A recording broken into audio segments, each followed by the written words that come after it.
What's up guys, Nature from Protoculture and Shadow Chronicles, back again with another how to use video right here at Sonic Academy. Today we're checking out a reverb plugin from the guys at Ployverse Music. This is Comet, and it's a algorithmic reverb, and it's got a few tricks up its sleeve. So let's dive in, we'll check it out and have a look what it can do. Cheers. Right, here we go. This is a Comet. So right off the bat, it's a pretty simple looking little plugin. Before we do anything, let's just talk about the algorithm. There's no IRs or anything going on here. It's not designed to imitate any hardware or anything. It's just purely an algorithmic reverb, and a really good sounding one at that. It's beautifully smooth. I'm just going to take a vocal and just show you guys immediately what this sounds like. It's the dry vocal.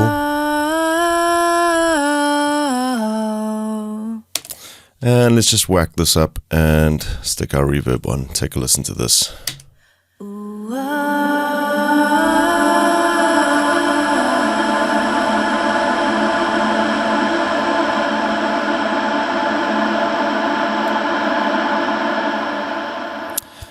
Cool, so there you can hear, it's just got this really nice, rich, smooth tone to it. I really enjoy using algorithmic reverbs, especially when it comes to sort of sound designy stuff, or using reverbs with really long tails for vocals as well.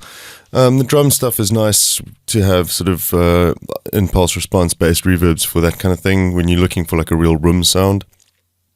But in this case, I love working with this kind of reverb. Let's just quickly run through the basics. We've got a couple. We'll listen to it on a few different sources as well before we get to the fun stuff. Let's just load this up on a little loop that's coming out of Anna. Just some arpeggiated loop, just so we can kind of hear what these settings are doing. So first up, you've got an input on this side, you've got an output on that side, we've got pre-delay. Let's just dial in just a little bit of reverb here. We're on full wet at the moment, let's go down to about 50%. So you've got your pre-delay settings here.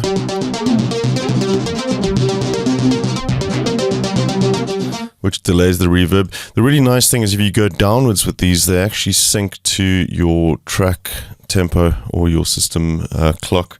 So we can actually dial in this case, 16th note delays. Let's take a listen to that. What about 8th dotted? Let's try those.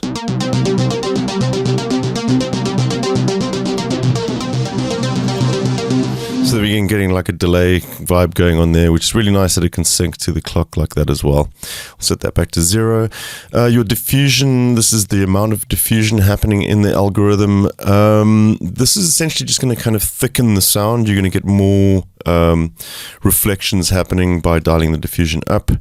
We can take a listen to that as well. There you can actually almost hear the individual echoes. As we turn the diffusion up, it's going to blur more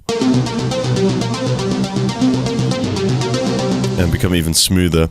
Then we've got a detune knob as well. This is going to vary the pitch slightly of all the reflections, so you can get a richer sound as well.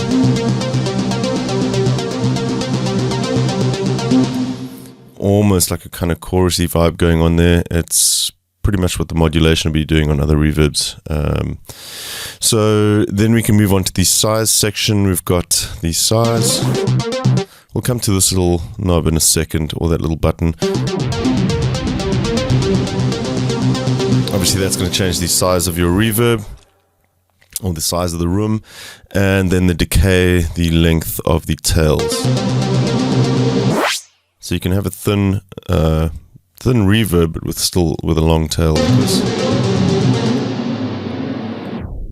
As you pull it up,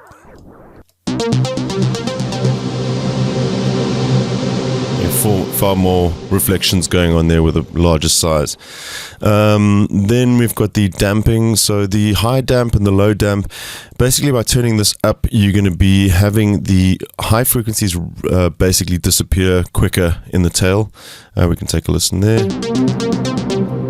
Yeah, they're almost going immediately as we bring that back. They're there, but they kind of last a little bit less. We turn it all the way down. We can do the same with the lows.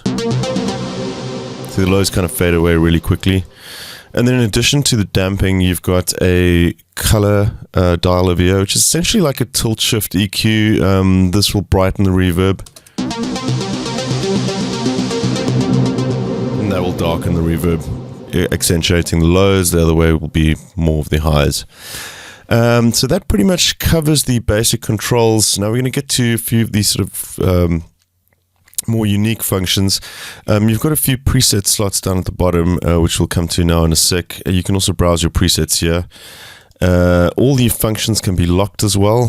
So when you're switching through presets, you can lock those, for example, and you'll change the other settings, but these will always remain the same, which is really nice to have, especially on the dry wet. When you're flicking through presets, it's nice to kind of have the dry wet signal locked in one position, especially if you're running this on a send. You always want that to be at 100 anyways.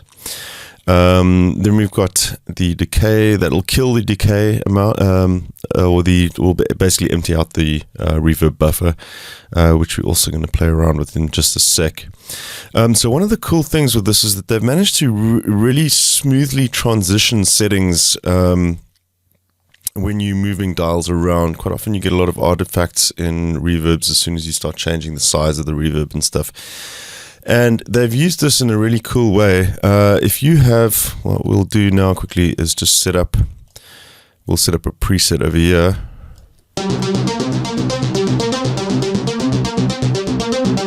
Let's make this nice and bright, take out the lows.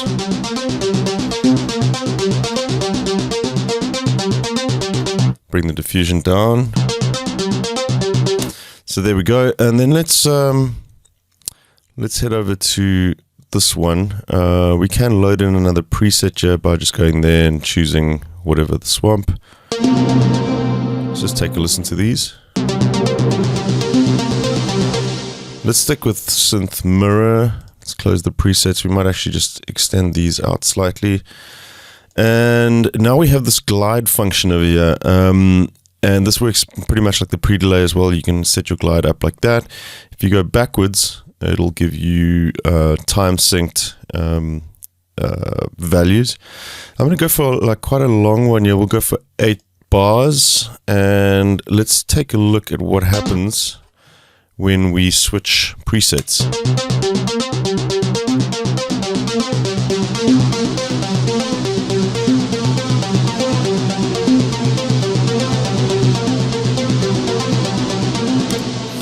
So over those 8 bars now, it's gradually shifting the settings and essentially morphing between different presets that you have loaded into this bottom section here.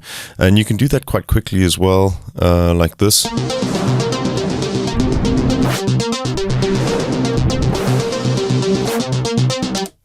There you go. And that is now where this little button comes in. So one thing that's quite unique to this reverb is that it actually accepts MIDI inputs. So I'm going to show you this now on a drum loop. When this is enabled, it's basically listening to MIDI notes. So let's go down to this loop over here. We've got one set up here. Let's open up this Comet.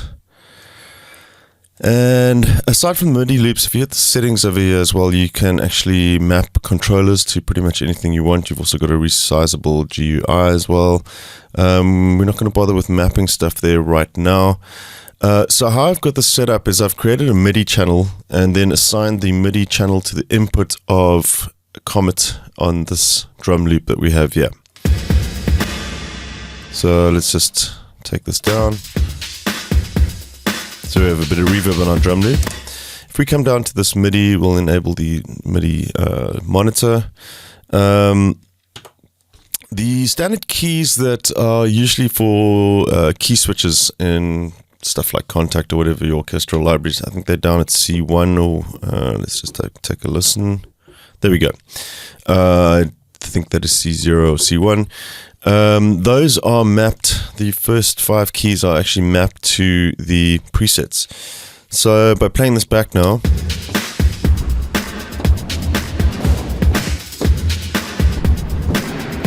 as I play on the keyboard,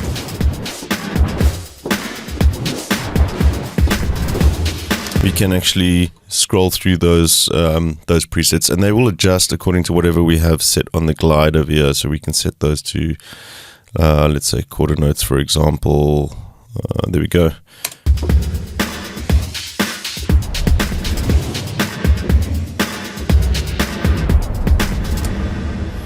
There you have it. And now, in addition to that, further up the scales, when you get up to the rest of the notes over here, these are used to actually adjust the size of the reverb. So lower notes will increase, higher notes will decrease. There we go.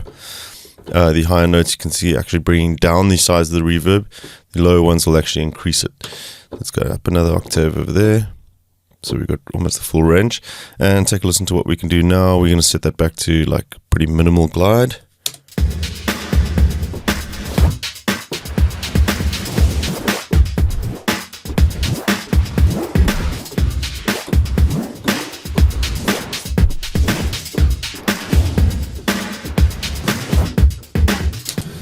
So you can actually program pretty cool little riffs to go with specific notes. They work really well on drums, actually. You do get a little bit of pitch variation and stuff when you're working with pitched material.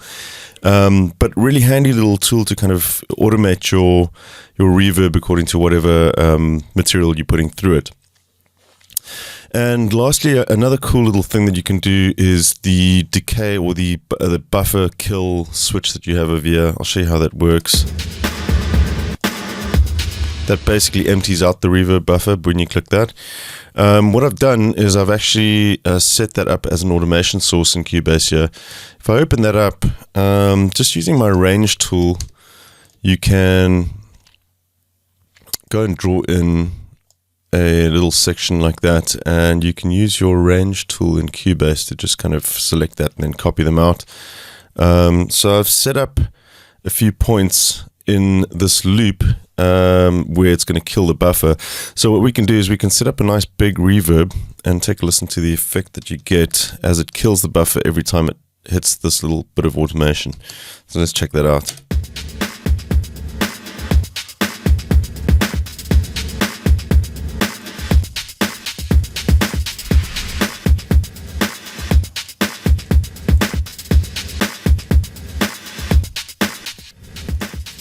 So you get this nice kind of like sucking sound every time it resets the reverb when one of those triggers sound. So yeah, that's Polyverse Comet. Really cool little reverb, great sounding reverb, and pretty interesting with those features. I've never seen that done before with the MIDI inputs. So you could really go to town with automating this and getting some pretty nice little dynamic reverb sounds on your tracks. Cool, hope you guys enjoyed that. Go check the reverb out, and I will see you guys soon. Cheers. Thanks everybody for watching, commenting, and indeed liking. We really do appreciate all the support we get here on our Sonic Academy YouTube channel. So if you found this video super useful, please, we'd love you to hit the subscribe button. We update the YouTube channel every week with new content. And if you want to watch some more relevant content, just click on the videos beside me.